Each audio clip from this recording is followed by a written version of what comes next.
నమస్కారం, సుఖీభవ్కు స్వాగతం. ఈరోజు సుఖీభవ్లో పసిదేహానికి కోతలేని చికిత్స, ఈఎన్టీ సమస్యలకు లేజర్ చికిత్సతో చెక్, విడతల వారీగా వ్యాయామంతో మేలెంతో, షుగర్ ఉన్న 100 ఏళ్లు ఆరోగ్యంగా జీవించవచ్చా? ఇంకా హెల్త్ టిప్. పిల్లలకు సర్జరీ అనగానే ఏ తల్లిదండ్రులైనా విలువిల్లాడిపోతారు. అంత చిన్న ప్రాణానికి పెద్ద కోతలు, కుట్లు, ఆ నొప్పిని ఎలా భరిస్తారనే భయం గుండెల్ని పిండేస్తుంది. కానీ వైద్య రంగంలో వచ్చిన అత్యాధునిక సాంకేతిక పరిజ్ఞానం ఇప్పుడు ఆ భయాలన్నిటికీ చెక్ పెట్టేస్తుంది. చిన్నపిల్లలకు కూడా కేవలం ఒక చిన్న కీహోల్ అంటే సూది బెజ్జం అంత పరిమాణంతో చేసే లాప్రోస్కోపిక్ అండ్ అడ్వాన్స్డ్ సర్జరీలు ఇప్పుడు అందుబాటులోకి వచ్చాయి. పెద్దగా కోతలు, రక్తస్రావం వంటివి లేకుండా చేస్తున్న ఆధునిక పీడియాట్రిక్ సర్జరీల గురించి ఇప్పుడు తెలుసుకుందాం.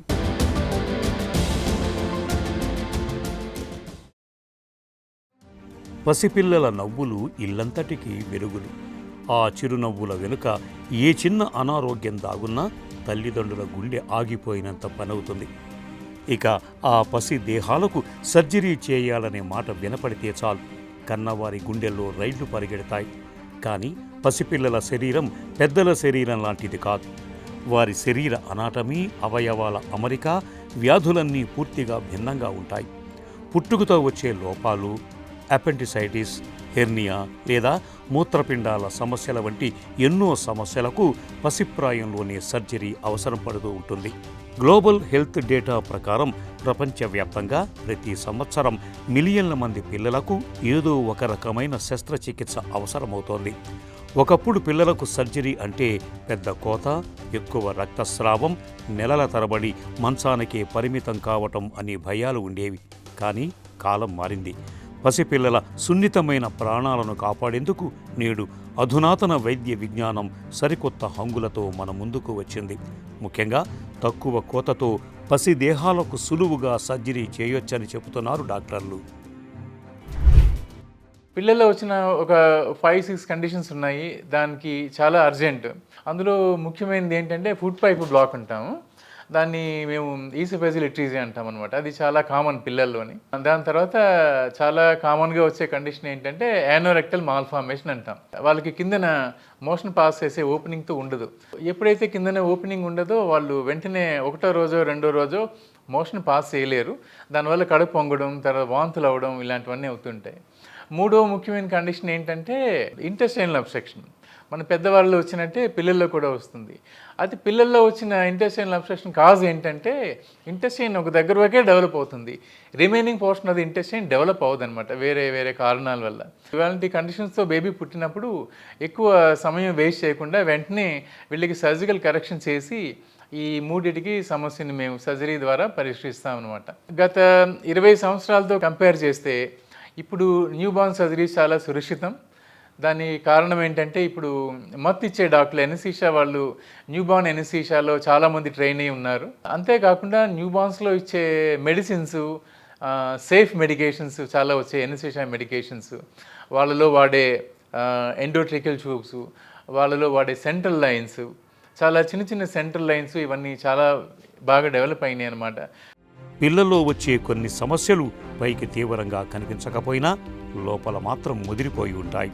తీవ్రమైన కడుపు నొప్పి, వాంతులు, ఆహారం తీసుకోకపోవటం లేదా మూత్ర విసర్జనలో ఇబ్బందులు వంటి లక్షణాలు కనిపిస్తున్నప్పుడు పిల్లల్లో సర్జికల్ సమస్యలు ఉన్నాయని అనుమానించాలి.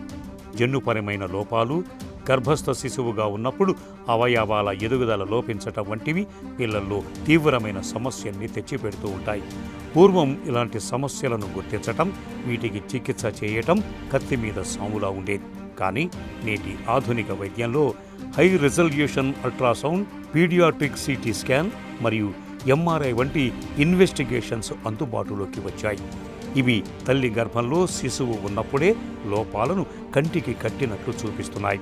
వైద్య పరిశోధనల ప్రకారం ఆధునిక ఇంటెన్సివ్ కేర్ మరియు అధునాతన అనెస్థీషియా మేనేజ్మెంట్ వల్ల నేడు పసిపిల్లల్లో సర్జరీల సక్సెస్ రేటు 98% పైగా పెరిగిందని చెబుతున్నారు డాక్టర్లు. పెద్ద పిల్లల్లో చేసినట్టే న్యూబార్న్స్లో కూడా లాప్రోస్కోపిక్ సర్జరీ చేస్తున్నాము. పెద్ద పిల్లల్లో కంపారబుల్గా, పెద్ద పిల్లల్లో అయితే పెద్ద పెద్ద ఇన్స్ట్రుమెంట్స్ వాడుతున్నాం. న్యూబార్న్స్లో అయితే చిన్న మినియేచర్ ఇన్స్ట్రుమెంట్స్ వాడి వాళ్ళలో కూడా లాప్రోస్కోపిక్ సర్జరీ చేస్తున్నాము. దీనికి చాలా డిమాండ్ ఉంది. అయితే కొన్ని ముఖ్యమైన కండిషన్స్ ఉన్నాయి. వాటిని మాత్రం న్యూ బార్న్స్లో లేప్రోస్కోపీతో చేసి కంప్లీట్గా ఓపెన్ సర్జరీ చేసినంత ఎఫెక్టే ఉంటుంది లేప్రోస్కోపిక్ చేయడంలో కూడా. ఈ న్యూ బార్న్స్ లోపల అడిషన్స్ లేకుండా ఉండడం, కాస్మెసిస్, ఇవన్నీ పెద్ద పిల్లల్లాగా ఉంటాయో అలా న్యూ బార్న్స్లో కూడా అదే అడ్వాంటేజెస్ ఉంటాయి. అందువల్ల ఇప్పుడు చాలా మటుకు సర్జరీస్ ట్రైనింగ్ అయ్యి వచ్చిన తర్వాత న్యూ బార్న్స్లో లేప్రోస్కోపిక్ చేయడానికే ప్రయత్నం చేస్తున్నాం. చాలా మటుకు క్లియర్ అయిపోతాయి. న్యూ బార్న్స్లో లేప్రోస్కోపిక్ సర్జరీ చేసాము అంటే ఒక 3-5 సంవత్సరాల తర్వాత అసలు బేబీకి సర్జరీ అనే లక్షణాలే ఉండవు అసలు. బికాజ్ పొట్ట మీద ఏమీ స్కార్ గీర్ ఏముండదు. న్యూ బార్న్స్లో స్కారింగ్ అది చాలా ఎక్సలెంట్గా ఉంటుంది. పసిపిల్లలకు సర్జరీ చేస్తే ఎదుగుదల ఆగిపోతుందని, చిన్న వయసులో అనస్థీషియా ఇస్తే మెదడు మొద్దుబారిపోతుందని చాలామంది తల్లిదండ్రులు నమ్ముతూ ఉంటారు. కానీ ఇవన్నీ కేవలం అపోహలు మాత్రమే. నిజానికి శస్త్రచికిత్సను ఆలస్యం చేస్తే ఇన్ఫెక్షన్ ముదిరి ప్రాణాంతకంగా మారే ప్రమాదం ఉంటుందని గుర్తుంచుకోవాలి. నేటి తరం చికిత్సల్లో లాపరోస్కోపిక్ సర్జరీ లేదా కీహోల్ సర్జరీ అనేది ఒక సంజీవనిలా మారింది. ఒకప్పుడు పెద్ద పెద్ద కోతలు పెట్టి చేసే సర్జరీల స్థానంలో ఇప్పుడు కేవలం పెన్నుమొన పరిమాణంలో ఉండే చిన్న రంధ్రాల ద్వారా కెమెరాలను లోపలికి పంపి స్క్రీన్పై చూస్తూ సర్జన్లు అత్యంత ఖచ్చితత్వంతో చికిత్స చేస్తున్నారు.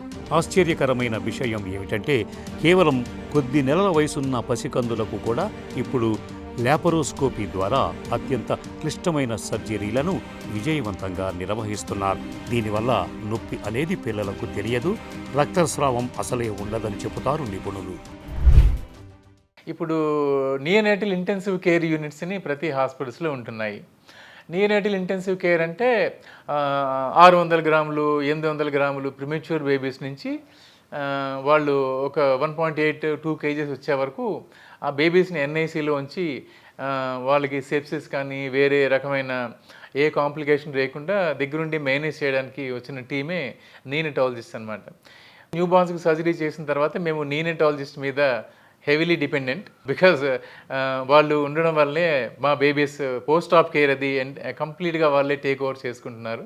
సర్జరీ ముందు, సర్జరీ తర్వాత వాళ్ళు చాలా కేర్ఫుల్గా ఎసిప్సిస్, తర్వాత వెంటిలేషన్ కానీ లేకపోతే ఫ్లూయిడ్ మేనేజ్మెంట్, యాంటీబయాటిక్స్, తర్వాత కౌన్సిలింగ్, పేరెంట్ కౌన్సిలింగ్, ఇదంతా నీనటాలజిస్ట్ థీమ్తో కలిపి మేము పని చేస్తాము ఎన్ఐసిలో. బేబీస్లో ఫ్యూచర్ అన్నది ఈ సమస్య తీరి ఈ సర్జరీ అయిపోయిన తర్వాత బేబీ రికవర్ అయ్యి ఇంటికి వెళ్ళిన తర్వాత వాళ్ళు మిగతా పిల్లలతో సమానంగా పెరుగుతారు. బరువు, యాక్టివిటీ, చదువు, తెలివితేటలు, తర్వాత పొడుగవడం, ఆరోగ్యంగా ఉండడం, గేమ్స్ ఆడుకోవడం, ఇవన్నీ మిగతా పిల్లలతో సరిసమానంగానే ఉంటుంది. ఆధునిక లాపరోస్కోపిక్ మరియు రోబోటిక్ సర్జరీల పుణ్యమా అని పిల్లలు సర్జరీ జరిగిన మరుసటి రోజే నవ్వుతూ ఆడుకుంటూ ఇళ్లకు వెళ్ళిపోతున్నారు. పెద్ద కోతలు ఉండవు కాబట్టి మచ్చలు పడే అవకాశమే లేదు. ఇన్ఫెక్షన్ల భయం అంతకన్నా లేదు. సర్జికల్ ట్రీట్మెంట్స్తో పాటు భవిష్యత్తులో సమస్యలు రాకుండా చూసుకోవటానికి నివారణ మార్గాలు కూడా ఎంతో ముఖ్యం. గర్భధారణ సమయంలో తల్లులు సరైన పోషకాహారం తీసుకోవాలి.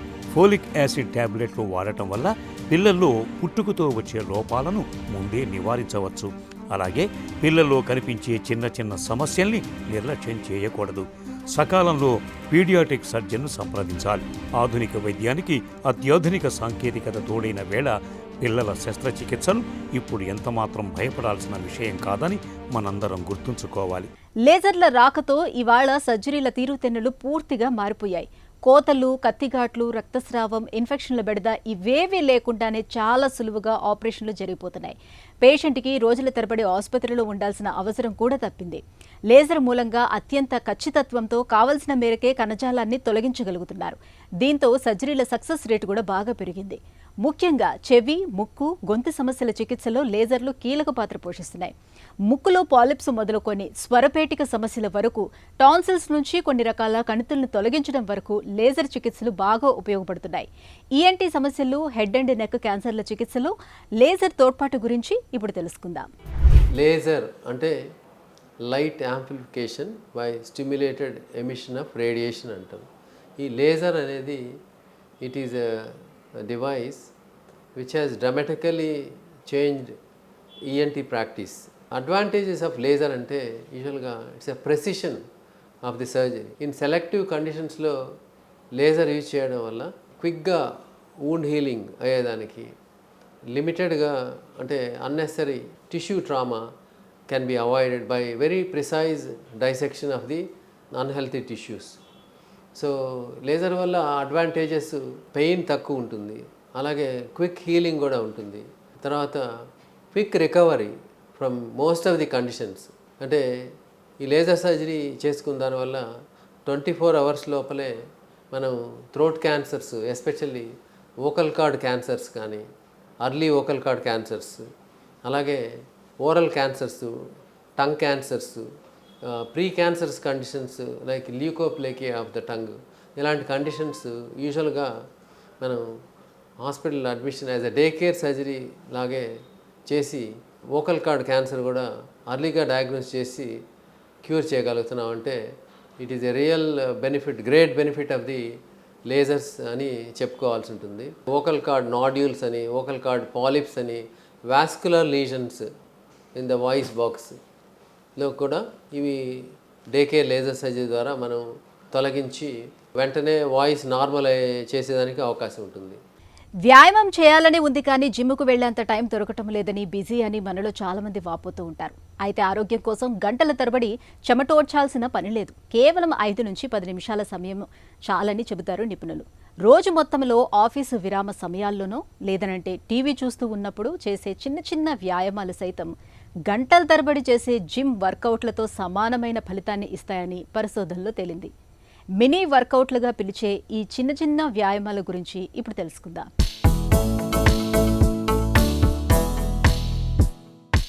కూర్చుంటే కొండైనా కరుగుతుంది అన్నారు పెద్దలు. కానీ నేటి డిజిటల్ యుగంలో గంటల తరబడి కుర్చీలకు అతుక్కుపోవడం వల్ల మనిషి ఆరోగ్యమే కరిగిపోతుంది. వ్యాయామం చేయాలనే ఆశ ఉన్నా ఉరుకుల పరుగుల జీవితంలో సమయం దొరకడం లేదని బాధపడేవారికి ఆధునిక వైద్య విధానం అందిస్తున్న అద్భుత వరమే ఈ మినీ వర్కౌట్స్. రోజులో ఒకేసారి గంటల తరబడి చెమటలు చిందించక్కర్లేకుండా ఉదయం 10 నిమిషాలు, మధ్యాహ్నం 10 నిమిషాలు, సాయంత్రం 10 నిమిషాల చొప్పున విడతల వారీగా చేసే చిన్నపాటి శారీరక శ్రమని మినీ వర్కౌట్స్ అంటారు. ఇలా రోజుకు 3 సార్లు చేసే 10 నిమిషాల వ్యాయామం ఒకేసారి చేసే 30 నిమిషాల జిమ్ వర్కౌట్తో సమానమైన ఫలితాలు ఇస్తుందని అమెరికన్ హార్ట్ అసోసియేషన్ పరిశోధనలు చెబుతున్నాయి. మనం ఈ చిన్నపాటి కదలికలు చేసినప్పుడు మన శరీరంలో రక్తనాళాల ఆరోగ్యం మెరుగవుతుంది. కండరాల్లో గ్లూకోజ్ వినియోగం పెరిగి ఇన్సులిన్ నిరోధకత తగ్గుతుంది. ఫలితంగా రక్తంలో చక్కెర స్థాయిలు అదుపులోకి వచ్చి మధుమేహం చక్కగా నియంత్రణలో ఉంటుంది. తాజా అంతర్జాతీయ అధ్యయనాల ప్రకారం ప్రతి 2 గంటలకు ఒకసారి కేవలం 5 నుంచి 10 నిమిషాల పాటు వేగంగా నడవడం లేదా మెట్లు ఎక్కడం వల్ల చెడు కొలెస్ట్రాల్ కరిగి గుండెపోటు వచ్చే ప్రమాదం 30% తగ్గుతుందని పరిశోధకులు పేర్కొంటున్నారు. ఆశ్చర్యకరమైన విషయం ఏంటంటే ఆఫీస్లో కుర్చీలో కూర్చొని చేసే స్ట్రెచెస్, ఇంట్లోనే చేసే లైట్ స్క్వాట్స్ లేదా స్కిప్పింగ్ వంటి చిరు వ్యాయామాల మూలంగా మెదడులో ఎండార్ఫిన్లు అనే హ్యాపీ హార్మోన్లు చక్కగా విడుదలవుతాయి. ఇవి డిప్రెషన్, మానసిక ఒత్తిడిని దూరం చేస్తాయని చెబుతారు డాక్టర్లు. సమయం లేదనో బిజీగా ఉన్నామనో సాకులు వెతకకుండా రోజులో కాసేపు చిన్న చిన్న మినీ వర్కౌట్స్ చేయడాన్ని అలవాటు చేసుకుంటే చాలు, మన ఆరోగ్యం భద్రంగా ఉంటుంది. షుగర్ వచ్చాక జీవన ప్రమాణాలు తగ్గుతాయని, అన్నిటికంటే ముఖ్యంగా ఆయుష్ కూడా తగ్గుతుందనే భయం మనలో చాలా మందిలో కనిపిస్తూ ఉంటుంది. కానీ నిజానికి ఒంట్లో షుగర్ జబ్బు ఉన్నప్పటికీ సరైన జాగ్రత్తలు తీసుకుంటే నిండి నూరేళ్లు చక్కటి ఆరోగ్యంతో జీవించవచ్చని చెబుతారు డాక్టర్లు. షుగర్ వ్యాధిని ఒక శాపంగా మారకుండా మనల్ని ఆరోగ్యకరమైన క్రమశిక్షణలో పెట్టే ఒక మంచి స్నేహితుడిగా మార్చుకుంటే చాలు, నిశ్చింతగా నిబ్బరంగా జీవనయానం సాగించవచ్చు. మరి ఇందుకు ఏం చేయాలో, డయాబెటీస్ ఉన్నప్పుడు ఎలాంటి జాగ్రత్తలు అవసరమో డాక్టర్ని అడిగి ఇప్పుడు తెలుసుకుందాం. షుగర్ ఉన్నప్పటికీ 100 ఏళ్లు ఆరోగ్యంగా జీవించడం సాధ్యమేనా? First and foremost diabetes, sugar అనేది చాలామంది అనుకుంటాం మనం ఇది డిసీజ్ అనుకుంటాం. కానీ దీన్ని డిసార్డర్ అంటాను నేను. అందరూ అనేది అదే. డిసీజ్కి డిసార్డర్కి డిఫరెన్స్ ఏంటంటే, డిసీజ్ అంటే ఫర్ ఎగ్జాంపుల్ టైఫాయిడ్, మలేరియా, కలరా ఇట్లాంటివి ఏమైనా వచ్చినప్పుడు దాన్ని డిసీజ్ అంటాం. ఆ డిసీజ్కి ఏమవుద్ది, మనం ఏమన్నా టైఫాయిడ్కి యాంటీబయాటిక్స్ ఇస్తే, మలేరియాకి మలేరియా ట్రీట్మెంట్ ఇస్తే తగ్గిపోద్ది, డిసీజ్ క్యూర్డ్. డిసార్డర్లో ఏమవుద్దంటే దీనికి క్యూర్ ఉండదు, దీన్ని మనం మేనేజ్ చేసుకోవాలి. అంటే బేసిక్గా డిసార్డర్ ఎందుకంటాము, ఇది బయట దానివల్ల మనకి ఇన్ఫెక్షన్స్ వల్ల, బ్యాక్టీరియా వల్ల, వైరస్ వల్ల వచ్చింది కాదు. మన బాడీ ఇన్సులిన్ ప్రొడక్షన్ తగ్గించడం కానీ, మన బాడీలో ఉన్న ఇన్సులిన్ సరిగ్గా పనిచేయకపోవడం కానీ ఇన్సులిన్ రెసిస్టెన్స్ అంటాం. ఇది రోగం కాదు, డిజార్డర్, హార్మోనల్ డిస్టర్బెన్స్ ఇది. దీన్ని మనం డైట్ ద్వారా, లైఫ్ స్టైల్ ద్వారా, అవసరం ఉంటే మందులు తీసుకుని ఈ డిసార్డర్ని మనం కంట్రోల్ చేసుకోగలిగితే షుగర్ లేని పేషెంట్ ఎలా బతుకుతారో షుగర్ ఉన్న పేషెంట్ కూడా అంతే కాలం 100 అవ్వచ్చు, 120 అవ్వచ్చు, 150 అవ్వచ్చు. దీన్ని మనం అదుపులో పెట్టుకుంటే డెఫినెట్గా షుగర్ ఉన్న వాళ్ళు లేని వాళ్ళు ఒకే రకంగా బతకచ్చు. ఓన్లీ ఎక్సెప్షన్ ఏంటంటే వాళ్ళకంటే వీరు అందరూ ఎక్సర్సైజ్ చేయాలి, అందరూ డైట్ పాటించాలి. అది ఎలాగో డయాబెటీస్ పేషెంట్ కూడా పాటించాలి, కొంచెం స్ట్రిక్ట్గా పాటించాల్సి వస్తుంది. అడిషనల్గా మనం మందులు తీసుకోవాల్సి వస్తుంది. షుగర్ జబ్బుతో ఏ అవయవాలు దెబ్బతింటాయి? వాటిని ఎలా కాపాడుకోవాలి? షుగరు వచ్చిన వాళ్ళకి బ్లడ్ షుగర్ పెరుగుద్ది. బ్లడ్ షుగర్ పెరిగినప్పుడు దీనివల్ల మన బాడీలో అవసరం ఉన్న దానికంటే ఎక్కువ షుగర్ ఉండటం వల్ల అడ్వాన్స్ గ్లైకేషన్ ప్రోడక్ట్స్ రిలీజ్ అవ్వడం వల్ల మేజర్ ఆర్గన్స్ డ్యామేజ్ అయ్యే అవకాశాలు ఉంటాయి. ఎలా అంటే మేజర్ ఆర్గన్స్ పైనుంచి చూసుకుంటే బ్రెయిన్, స్ట్రోక్స్, పెరాలసిస్ వచ్చే అవకాశాలు, ఐస్లో రెటినోపతి వచ్చే అవకాశాలు, టీత్ ఇష్యూస్ ఇవన్నీ వచ్చే అవకాశాలు, గుండె సంబంధించిన హార్ట్ అటాక్స్ వచ్చే అవకాశాలు ఉంటాయి. అలాగే లివర్లో ఫ్యాటీ లివరు, దానివల్ల లివర్ ఫెయిల్యూరు, కిందకి వెళ్తే మనకి కిడ్నీ నెఫ్రోపతి వచ్చే అవకాశాలు ఉంటాయి. నెక్స్ట్ రక్తనాళాలు పూడుకుపోవడం వల్ల పెరిఫరల్ వాస్కులర్ డిసీజ్ వచ్చే అవకాశాలు ఉంటాయి. అలాగే నరాలు అంటే నర్వస్ సిస్టమ్ డ్యామేజ్ అయ్యి న్యూరోపతి, తిమ్మిర్లు, మంటలు, స్పర్శ లేకపోవడం ఇవన్నీ వచ్చే అవకాశాలు ఉంటాయి.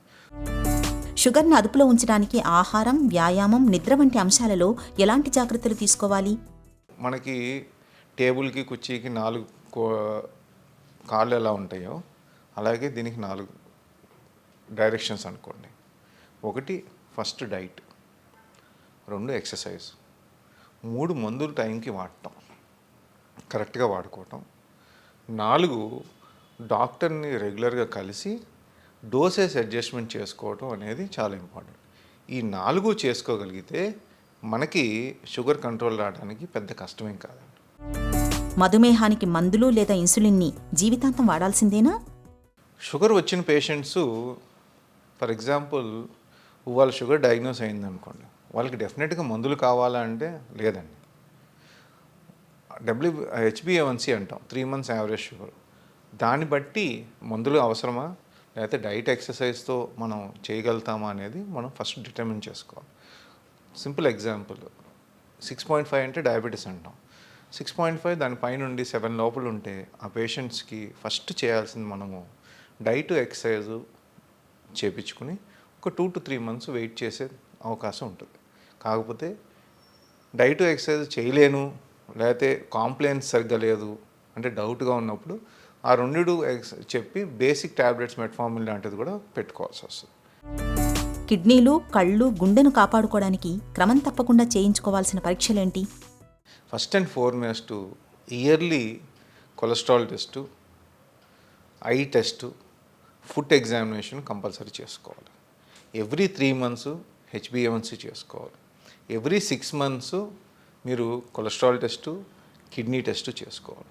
ఎవ్రీ 15 days అంటే 15 రోజులకు ఒకసారి కనీసం ఇంటికాడైనా షుగర్ టెస్ట్ అనేది చేసుకోవాలి. ఎందుకంటే మనం చేసుకుంటే మనకి అసలు ఎలా ఉందని తెలుస్తుంది. ఒకవేళ ఎక్కువ ఉంటే డాక్టర్ దగ్గరికి వెళ్ళాలా, ఏం చేయాలని మనం ఆలోచించిన అవకాశం. అసలు టెస్టే చేసుకోలేదనుకోండి, లోపల ఏం జరుగుతుందో మనకు తెలియదు. డ్యామేజ్ అయ్యే వరకు వెయిట్ చేసామనుకోండి, ఆ డ్యామేజ్ని మనం వెనక్కి తీసుకురాలేము.